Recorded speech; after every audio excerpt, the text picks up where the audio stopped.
samping sini. Sini. Benar, Ibu. Benar, Ibu.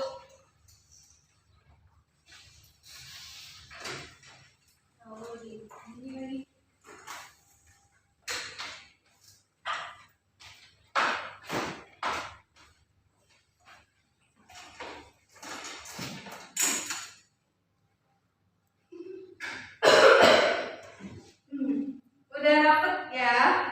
Nah, sebelum mulai pelajaran pagi kali ini, mari kita bersama-sama berdoa untuk minta kelancaran dalam menuntut ilmu. Mbak Putih, boleh memimpin doanya. Baiklah teman-teman sekalian, sebelum mulai pembelajaran hari ini, mari kita berdoa menurut agama kita masing-masing. Berdoa mulai.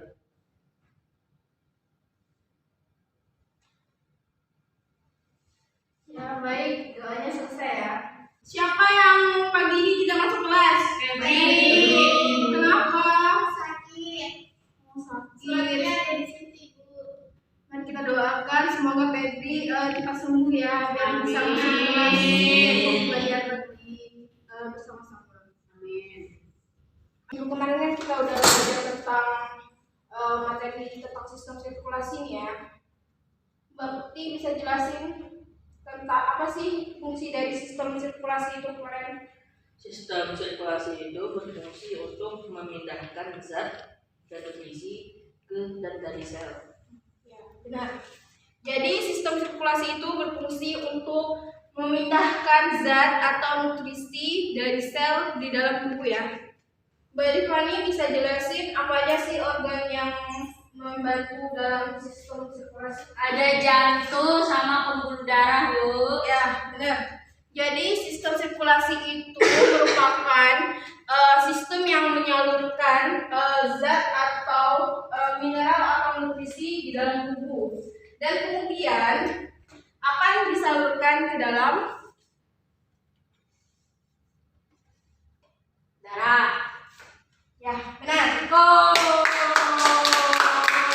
Nah, pada pertemuan pagi kali ini kita akan membahas tentang organ-organ yang ada di dalam sistem pencernaan, gangguan sistem pencernaan dan fungsinya. Nah, Ibu bertanya dong, dari gambar ini kalian tahu nggak struktur organ dari sistem pencernaan itu apa aja? Mulut, ya benar. Terus ini. Kerongkongan. Ya benar, ada kerongkongan ya. Terus ini Itu lambung. lambung. Terus ini Usus. apa? Usus ada dua ya. Halus, usus besar. Nah ini Anus. Nah, manfaat dari kita mempelajari tentang sistem pencernaan ini yaitu untuk kita bisa tahu nih apa fungsi dari sistem pencernaan itu apa, terus cara kita mencegah penyakit yang bisa mengganggu dari sistem pencernaan itu apa aja. Nah, Ibu ingin bertanya sama Mbak Dea, bisa jelasin apa sih sistem pencernaan dari kalian udah tahu dari organ-organnya ini tadi? Bisa dijelasin? Sistem pencernaan merupakan proses mengubah makanan dari ukuran besar menjadi ukuran yang lebih kecil dan halus. Ya, benar. Jadi sistem pencernaan itu mengubah makanan itu menjadi yang lebih besar, menjadi lebih halus ya. Dan sistem pencernaan itu juga mencegah molekul makanan yang kompleks menjadi molekul yang sederhana dengan menggunakan enzim dan organ-organ pencernaan. Jadi proses pencernaan pada manusia itu dibagi menjadi dua, yaitu satu, bisa dilihat dari PPT ya. Apa? Satu, Mekanik. dua. Kimiawi. Nah, kan sistem pencernaan itu dicerna secara mekanik dan kimiawi. Di dalam mulut itu terjadinya proses pencernaan itu secara mekanik yang dibantu oleh gigi, di mana makanan yang telah kita konsumsi itu akan diolah menggunakan gigi dari yang bentuknya besar itu menjadi kecil. Nah, lidah yang ada di dalam mulut itu membantu untuk mendorong makanan yang telah dihaluskan oleh gigi itu untuk disalurkan di kerongkongan. Sistem pencernaan itu ada mulut. Nah, mulut itu merupakan organ pencernaan yang bertugas dalam proses pencernaan makanan manusia yang berupa rongga yang dilapisi oleh jaringan epitel pipi berlapis banyak. Nah, di dalam mulut itu terdapat alat pencernaan seperti ini tadi. Itu pencernaan secara apa tadi? Nah, lidah, kelenjar air lidah atau pitiali. Apa? Secara apa? Kimiawi. Nah, kan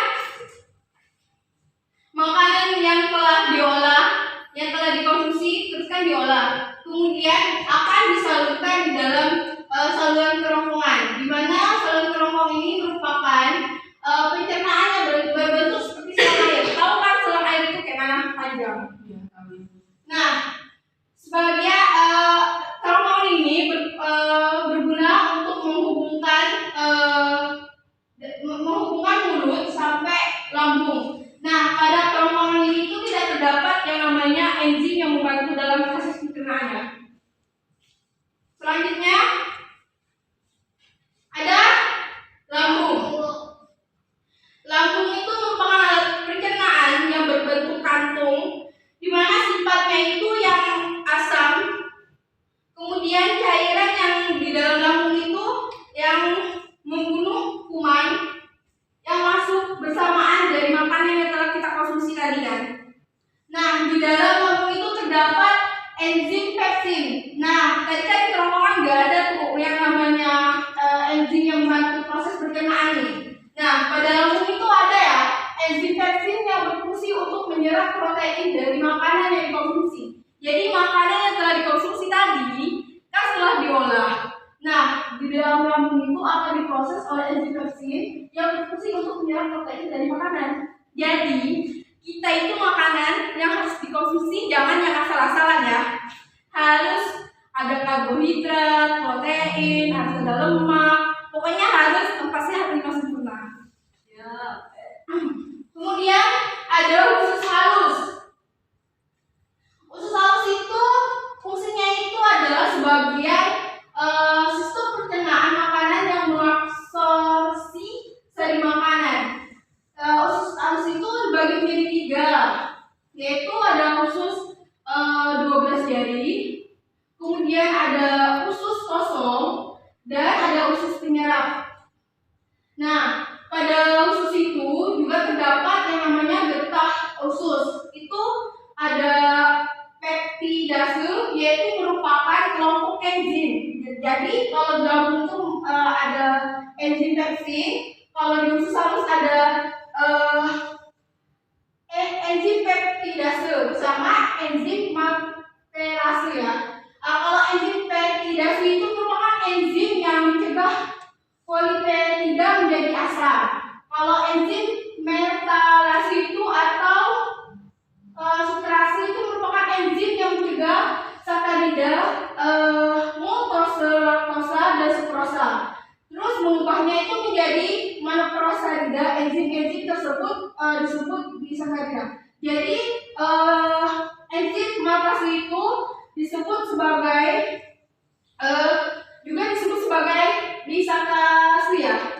Disakase. Salah. Kemudian ada usus besar. Nah, Nah, pada usus besar itu letaknya itu di antara dari usus halus. Nah, fungsi usus besar itu sebagai tempat penyerapan cairan dan vitamin dari sari makanan yang dihasilkan dari makanan yang telah dikonsumsi. Jadi makanan yang telah dikonsumsi berupa protein, lemak, terus ada nabati. Nah, proses pembusukan pada usus besar itu dibantu oleh bakteri Escherichia coli. Nah, bakteri ini itu merubah sisa-sisa makanan yang berbentuk feses. Terus ada anus.